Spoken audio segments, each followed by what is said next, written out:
ജാനി കുളിച്ചിറങ്ങി. ഒരു കറുപ്പ് നിറത്തിലുള്ള കുർത്തയും വെള്ള പലാസ പാൻറ്റുമാണ് ജാനി ഇട്ടത്. അവൾ തല തുടച്ച് മുണ്ട് വിരിച്ചിട്ടു. ഇന്ദ്രനെ നോക്കിയപ്പോൾ തൻ്റെ തലയിണയും കെട്ടിപ്പിടിച്ച് സുഖനിദ്രയിലാണ്.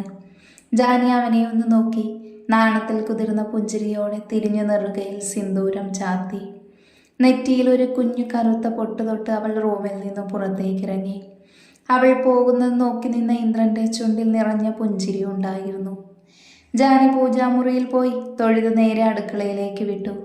അവിടെ കുൽസുമ മുറ്റമടിച്ചു വാരിക്കഴിഞ്ഞ് അടുക്കളയിലേക്ക് കയറി വരുവായിരുന്നു. അല്ല, പാറുട്ടി എഴുന്നേറ്റോ? എന്തിനപ്പത്ര നേരത്തെ എണീറ്റേ? കുറച്ചു കഴിഞ്ഞ് എണീറ്റാ പോരായിരുന്നു മോളെ. അത് സാരമില്ല ഉമ്മ, വീട്ടിൽ നിന്ന് ഞാൻ നേരത്തെ എഴുന്നേൽക്കുമായിരുന്നു. ആ, എന്നാ മോളിരിക്ക്, ഉമ്മ ചായ എടുക്കാം. ശരി ഉമ്മ. അല്ല ഉമ്മ, ഭാഗ്യക്കൊച്ചെവിടെ? എഴുന്നേറ്റില്ലേ? ഞാനിവിടെ ഉണ്ട് കാന്താരി. അകത്തെ റൂമിൽ നിന്ന് ഫോൺ വിളിച്ചു വരികയായിരുന്ന ഭാഗ്യ മറുപടി പറഞ്ഞു. ആരാ ഭാഗ്യക്കൊച്ചെ ഈ അതിരാവിലെ തന്നെ വിളിക്കുന്നേ? വല്ല കാമുകന്മാരോ ആണോ? പോടി, പിന്നെ ഒരു കാമുകന്മാര്? ഈ വയസ്സാൻ കാലത്താണല്ലോ കാമുകന്. പോടി നീ. ജാനിയും കുൽസുമയും ചിരിച്ചു. അത് കണ്ട ഭാഗ്യ ആദ്യമൊന്ന് മുഖം വീർപ്പിച്ചുവെങ്കിലും അവരും ആ ചിരിയിൽ പങ്കുചേർന്നു. അപ്പോഴാണ് ജാനിയുടെ ഫോൺ റിംഗ് ചെയ്യുന്നത് കേട്ടത്. നോക്കിയപ്പോൾ ഗായത്രിയാണ്. ഭാഗ്യയോടും കുൽസുവിനോടുമായി പറഞ്ഞ് ജാനി ഫോൺ എടുത്തു. ജാനി കുറച്ചു നേരം സംസാരിച്ചു. പിന്നെ ഭാഗ്യയ്ക്ക് കൊടുത്തു. കുറച്ചു നേരം കുൽസുവുമായി സംസാരിച്ചു. ആ സമയം ജാനി ചായ എടുത്ത് കുടിച്ചുകൊണ്ട് അവളുടെ സംസാരം ശ്രദ്ധിച്ചിരുന്നു. ആ ശരി, ഞാൻ കണ്ണനോട് പറയാം എന്ന് പറഞ്ഞ് ഭാഗ്യ ഫോൺ വെച്ചു. എന്താ എന്നോട് പറയാനുള്ളത്? പെട്ടെന്ന് ജാനിയുടെ പിറകിൽ നിന്ന് ഇന്ദ്രൻ ചോദിച്ചപ്പോൾ ജാനി ഞെട്ടി ചായ നെറുകയിൽ കയറി ചുമക്കാൻ തുടങ്ങി. എന്താ കണ്ണ, ഒരാളുടെ പിറകിൽ നിന്ന് ഒച്ച എടുക്കാൻ പറ്റുമോ? ചുമച്ചുകൊണ്ടിരിക്കുന്ന ജാനിയുടെ തലയിൽ കൊട്ടിക്കൊണ്ട് ഭാഗ്യ പറഞ്ഞു. ചുമച്ച് ചുമച്ച് ജാനിയുടെ കണ്ണൊക്കെ നിറഞ്ഞു, മുഖമൊക്കെ ചുമന്നു. ജാനി ഇന്ദ്രനെ നോക്കിയപ്പോൾ അവളെ തന്നെ നോക്കി നിൽക്കുന്നതാണ് കണ്ടത്. സോറി. ഇന്ദ്രൻ പതിയെ ചുണ്ടനക്കി. ജാനിയുടെ ചുണ്ടിൽ നേർത്തൊരു ചിരി വിരിഞ്ഞു. അപ്പോഴും ഭാഗ്യ എന്തൊക്കെയോ പറയുന്നുണ്ട്. സാരല്ല ഭാഗ്യച്ചി, കണ്ണനും അറിഞ്ഞില്ലല്ലോ ഇങ്ങനെയൊക്കെ സംഭവിക്കുമെന്ന് കുൽസു പറഞ്ഞു. അതെ അമ്മേ, ദേവേട്ടനും കരുതിയില്ലല്ലോ ഇങ്ങനെ സംഭവിക്കുമെന്ന് ചുമയൊന്നടങ്ങിയപ്പോൾ ജാനിയും പറഞ്ഞു. ഭാഗ്യ ഇന്ദ്രനെ നോക്കി ഒന്ന് അമർത്തി മൂളി. ഇന്ദ്രൻ അമ്മയെ ഒന്ന് ഇളിച്ചു കാണിച്ച് ഉമ്മറത്തേക്ക് പോയി. പോകുന്ന പോക്കിൽ ജാനിയെ നോക്കി ഒറ്റക്കണ്ണിറുക്കി. ഇന്ദ്രനെ തന്നെ നോക്കി നിന്നിരുന്ന ജാനി ഞെട്ടി അമ്മയെയും കുൽസുമയെയും നോക്കി. അവർ അവരുടേതായ പണിയിൽ ഏർപ്പെട്ടിരുന്നു. ജാനി ഇന്ദ്രനെ നോക്കിയപ്പോൾ ഇന്ദ്രൻ ജാനിയെ നോക്കി ചുണ്ട് കൂർപ്പിച്ച് ഉമ്മ വെച്ചു. ജാനി ഞെട്ടി പണ്ടാറും അടങ്ങി. അവൾ ഇനി പകൽക്കിനാവൊന്നും കാണുകയല്ലല്ലോ എന്ന് ഉറപ്പിക്കാൻ കയ്യിലൊന്ന് നുള്ളി. അതെ, വേദന ഉണ്ടല്ലോ. അപ്പോ ജാനി ഒന്നുകൂടെ ഇന്ദ്രനെ നോക്കി. അപ്പോഴത് അവളെയും നോക്കി നാവ് കൊണ്ട് കവളിൽ ഒഴിഞ്ഞ് അവളെ തന്നെ നോക്കി കുസൃതി ഒളിപ്പിച്ച കണ്ണുകളാൽ നോക്കി ചിരിക്കുന്നു. ജാനിയുടെ ശ്വാസം വിലങ്ങി. ഇന്ദ്രൻ്റെ ആ നീലസാഗരം നിറഞ്ഞു നിൽക്കുന്ന കണ്ണുകൾ കാണുമ്പോൾ തന്നെ ജാനിയുടെ നെഞ്ചിടിപ്പേറും. അതിപ്പോൾ ഇന്നല്ല, ഇന്ദ്രനെ കാണാൻ തുടങ്ങിയപ്പോൾ മുതൽ. അവനെ തന്നെ നോക്കി ആലോചിച്ചുകൊണ്ടിരിക്കുന്ന ജാനി പെട്ടെന്ന് എന്തോ ആലോചിച്ച് വിളറി വെളുത്തു. എൻ്റെ ഈശ്വര, അപ്പോൾ കഴിഞ്ഞ രാത്രികളിൽ സംഭവിച്ചത് ഒന്നും എന്നെ സ്വപ്നമോ? ദേവേട്ടൻ ഉറക്കത്തിൽ അറിയാതെ സംഭവിച്ചതോ അല്ലേ? ജാനി കഴിഞ്ഞ രാത്രിയിൽ സംഭവിച്ചതെല്ലാം ഒന്നുകൂടെ റിവൈൻഡ് അടിച്ചു നോക്കി. അപ്പോൾ ദേവേട്ടൻ അറിഞ്ഞോണ്ട്? അയ്യേ എൻ്റെ ഈശ്വര, ഇങ്ങേർക്കിത് എന്തു പറ്റി? ഏയ്, എൻ്റെ ദേവേട്ടൻ ഇങ്ങനെയല്ല, ഇതെൻ്റെ ദേവേട്ടനല്ല. അയ്യേ, ഇങ്ങേരിത് എന്തോന്ന്? ഇന്ദ്രൻ ചെയ്തത് ആലോചിച്ചപ്പോൾ ജാനിയുടെ മുഖം നാണത്താൽ ചുവന്നു തുളുത്തു.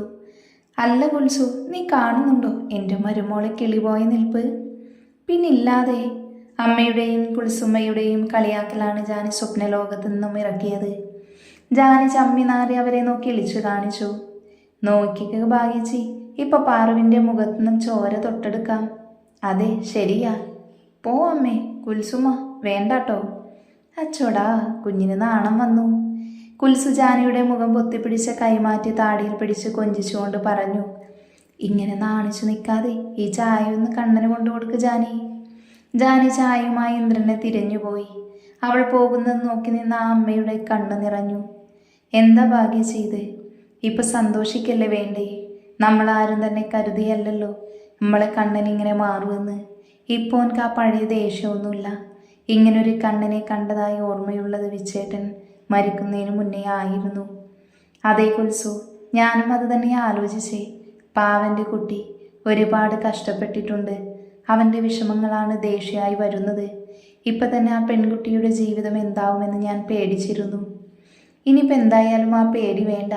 അവൻ്റെ കണ്ണിൽ പാറുവിനെ കാണുമ്പോഴുള്ള ആ തിളക്കം തന്നെ പോരെ അവൻ അവളോടുള്ള സ്നേഹം അറിയാൻ.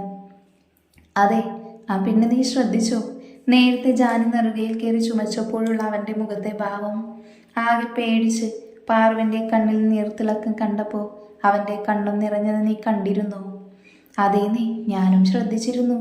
അന്ന് ഭാഗ്യച്ചി ഹോസ്പിറ്റൽ BP കൂടി അഡ്മിറ്റ് ആയപ്പോഴാണ് കണ്ണൻ കരയുന്നത് ഞാൻ കണ്ടത്.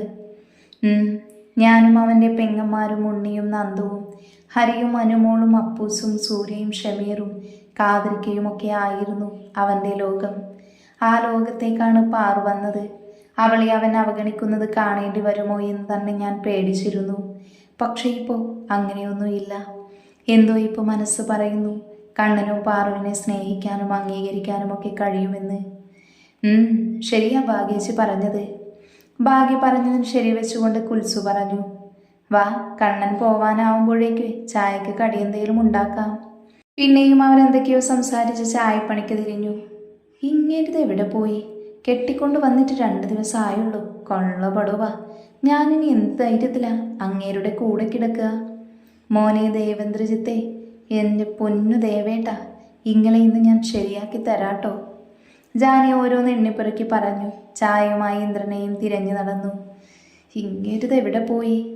ദേവേട്ടാ? ഇല്ലല്ലോ, ഇവിടെയൊന്നും കാണുന്നില്ല. ഇവിടെ ഇരിപ്പുണ്ടായിരുന്നു. ഇങ്ങേർക്കിതെന്തോ ഒന്ന് വിളി കേട്ടാ. കുളത്തിൻ്റെ പടവിലിരുന്ന് ചിന്താവിശിഷ്ടനായ ശ്യാമണ്ണനെ പോലെ കുളത്തിലേക്ക് നോക്കിയിരിക്കുവാണ് ഇന്ദ്രൻ. ദേവേട്ടാ, ഇതാ ചായ. ജാനി കുളത്തിൻ്റെ പടവിലേക്ക് ഇറങ്ങി ഇന്ദ്രൻ ഇരിക്കുന്നിടത്തേക്ക് ഇറങ്ങി. ഇന്ദ്രന് നേരെ ചായ നീട്ടി. അവിടെ വെച്ചേക്ക്. ഇതിപ്പോൾ ഇങ്ങനെയുടെ തലക്കാരഴിച്ചേ? കുറച്ചു മുന്നേ ഇങ്ങനെ അല്ലായിരുന്നല്ലോ. ഇയാളിതെന്തോന്ന് ഒന്നിൻ കളിക്കുക? എന്താ ഇങ്ങനെ നോക്കുന്നേ? എന്തെങ്കിലും പറയാനുണ്ടോ? ഇല്ല. ജാനി തോളനക്കില്ല എന്ന് പറഞ്ഞു. പിന്നെന്താ ഇവിടെ നിന്ന് താളം ചവിട്ടുന്നേ? അത് ചായക്കപ്പ് കൊണ്ടുപോവാൻ. എന്നാ പൊയ്ക്കോ. ഇന്ദ്രൻ വേഗം ചായ കുടിച്ച് കപ്പ് ജാനിക്ക് നേരെ നീട്ടി. ജാനി തിരിഞ്ഞു നടന്നു. മുരടൻ, അൺറൊമാൻറ്റിക്, മൂരാച്ചി, ഹിറ്റ്ലർ, പിന്നെ എന്തോന്ന്? ആവശ്യമുള്ള സമയത്ത് ഒറ്റത്തെറിയും നാവിൽ വരില്ല. ഇനി രാത്രിയിൽ പാല് കട്ട് കുടിക്കാൻ വരുന്ന പൂച്ചയെ പോലെ വാ, ഞാൻ ശരിയാക്കി തരാം, രാവണൻ. ഇന്ദ്രൻ പറഞ്ഞതിന് ദേഷ്യം വന്ന ജാനി മുറുമുറുത്തോണ്ട് പോയി. എൻ്റെ അമ്മോ, ഇങ്ങനെയൊരു പെണ്ണ്. ജാനി പോകുന്നത് നോക്കി ദേവൻ പറഞ്ഞു. ഒരു നിമിഷം ഇന്നലത്തെ ഒരു ദിവസം പിറകോട്ട് പോയി ഇന്ദ്രൻ. ഇന്നലെ അമ്മുവും മായയും പോയതിനു ശേഷം ഇന്ദ്രൻ കവലയിലേക്ക് ഇറങ്ങി പോകുന്ന പോക്കിൽ ഷമീറിനെയും പൊക്കി. ഇന്ദ്രൻ്റെ വീടിൻ്റെ താഴെ ഭാഗത്തായിട്ടാണ് ഷമീറിൻ്റെ വീട്. ഒരു ചെറിയ ഒതുങ്ങിയ ഇരുനില വീട്. ഭാര്യ ഹസീന വീടും പ്രായമായ ഭർത്താവിൻ്റെ മാതാപിതാക്കളെയും 2-3 വയസ്സിന് വ്യത്യാസത്തിൽ ജനിച്ച മക്കളെയും നോക്കി നടക്കുന്നു. അങ്ങനെ ഷമീറിനെയും പൊക്കി കവലയിലേക്ക് പോയി. കവലയിൽ നിന്നും ഉള്ളോട്ട് പോയിട്ട് ഒരു ഇടവഴിയുണ്ട്. ആ ഇടവഴിയിൽ കൂടെ കുറച്ച് മുന്നോട്ട് പോയ സൂര്യയുടെ വീടെത്തി. സൂര്യ ഇന്ന് ലീവായതുകൊണ്ട് അവനെയും പൊക്കി. സൂര്യ, ഭാര്യ പാർവതിയും 2 മക്കളും അമ്മയും അച്ഛൻ്റെ അമ്മയും അടങ്ങിയ കൊച്ചു കുടുംബം. പാർവതിയും ഹസീനയെ പോലെ തന്നെ തൻ്റെ ഭർത്താവിൻ്റെയും അദ്ദേഹത്തിൻ്റെ കുടുംബത്തെയും മക്കളെയും നോക്കി നടക്കുന്നു. അങ്ങനെ അവർ സൂര്യയെയും കൂട്ടി ഇവരുടെ സങ്കേതമായ പുഴയരികിലേക്ക് പോയിരുന്നു. അവിടെ ഇരുന്ന വല്ലാത്തൊരു പോസിറ്റീവ് വൈബാണെന്ന് മൂവരും പറയും. ഇടയ്ക്ക് ഉണ്ണിയും ദിനുവും അവരുടെ കുറച്ച് ഫ്രണ്ട്സും ഉണ്ടാവും അവിടെ ഇരിക്കാൻ. ഇതിൽ ഷമീറിന് ചെറിയൊരു പ്രശ്നമുണ്ട്. ഷമീറിൻ്റെ സംസാരത്തിൽ വിക്കുണ്ട്. ചെറുപ്പത്തിൽ തന്നെ ട്രീറ്റ്മെൻറ്റ് ചെയ്തിരുന്ന ഇപ്പോൾ ഇങ്ങനെ ബുദ്ധിമുട്ട് വരില്ലായിരുന്നു. പക്ഷേ അന്നത്തെ സാഹചര്യം വളരെ മോശാവസ്ഥയായിരുന്നു. കാരണം അവൻ്റെ മൂത്തത് 2 ഇത്തയും പിന്നെ അവൻ്റെ താഴെയുള്ളവ ഇരട്ട കുട്ടികളുമാണ്. ഇവർ 4 പേരും 1 വയസ്സിന് വ്യത്യാസം മാത്രമേ ഉള്ളൂ. അപ്പോൾ പിന്നെ പറയണ്ടല്ലോ വീട്ടിലെ കഷ്ടപ്പാട്. കാര്യം എന്തൊക്കെ തന്നെ ആയാലും പട്ടിണി കിടന്നാലും ഇവൻ്റെ കുടുംബം നന്നായി തന്നെ കഷ്ടപ്പെട്ടിട്ടുണ്ടെങ്കിലും ആരുടെ മുന്നിലും ഇല്ലായ്മ തരവും പറഞ്ഞു നടന്നിട്ടില്ല. പലപ്പോഴും സ്കൂളിൽ നിന്നും കിട്ടുന്ന ചോറ് പൊതിഞ്ഞ് വീട്ടിലെ ഉമ്മയ്ക്കും ഉപ്പയ്ക്കും വേണ്ടി കൊണ്ടുകൊടുക്കും.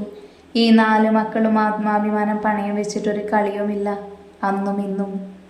അങ്ങനെ +2 കഴിഞ്ഞ് ഇന്ദ്രൻ്റെ കൂടെ 1-2 കൊല്ലം കടയിൽ അവനെ സഹായിച്ചിരിക്കുമ്പോഴാണ് സൂര്യ അവൻ്റെ മാമൻ വഴി ഷമീറിന് ഗൾഫിൽ ഒരു വിസ ശരിയാക്കി കൊടുത്തത്.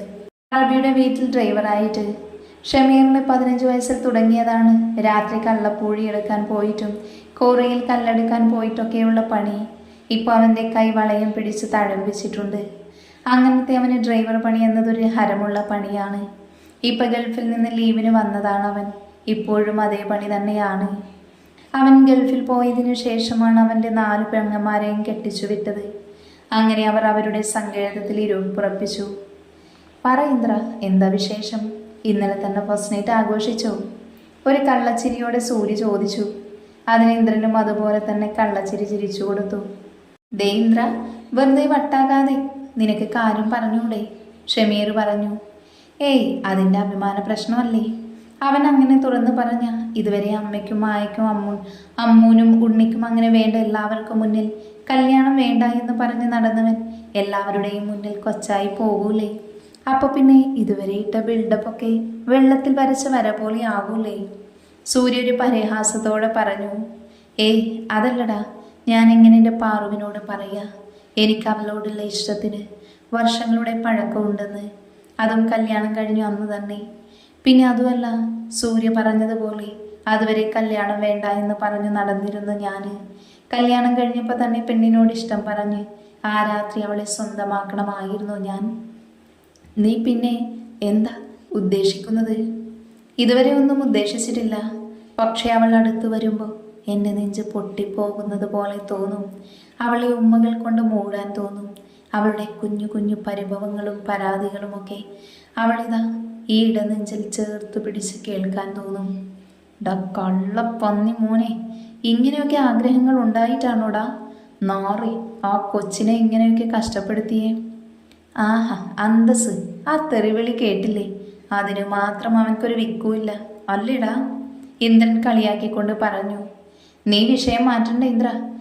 അവൾ പറഞ്ഞതിലും കാര്യമില്ലേ? എന്തിനാ പാവത്തിനിങ്ങനെ വട്ടം കറക്കുന്നേ? നിനക്ക് പറഞ്ഞൂടെ? സൂര്യ ഷമീറിനെ സപ്പോർട്ട് ചെയ്ത് പറഞ്ഞപ്പോൾ ഷമീർ ഇന്ദ്രനെ നോക്കി പുച്ഛിച്ചു. പോടാ. ഇപ്രാവശ്യം സൂര്യയും കൂടി ചിരിക്കാൻ തുടങ്ങി. അതൊക്കെ വിട് ഇന്ദ്ര. സൂര്യ നീയും തുടങ്ങല്ലേ? നിർത്തി. ഇനി പറ ഇന്ദ്ര, ഇനി എന്നാ അതിനോട് നിന്റെ ഇഷ്ടം പറയുക? അതും കുറേ കൊല്ലങ്ങളായില്ലേ നിനക്ക് വേണ്ടി കാത്തിരിക്കുന്നു. എന്താണ് മോനെ ഒരു ചിരിയൊക്കെ? ഞങ്ങളറിയാതെ നീ വല്ലതും പറഞ്ഞു ആ പെണ്ണിനോട്? ഏയ് ഇല്ലില്ല, ആ പെണ്ണ് കരുതിയേക്കുന്നേ ഇപ്പോഴും അവളുടെ ഇഷ്ടം ഞാൻ അറിഞ്ഞിട്ടില്ലെന്നാ. നടക്കട്ടെ. കുറച്ചു നേരം കൂടെ അവർ സംസാരിച്ചിരുന്നു. ഉച്ചയ്ക്ക് ചോറിനുള്ള വിളി വന്നപ്പോഴാണ് അവർ പിരിഞ്ഞത്.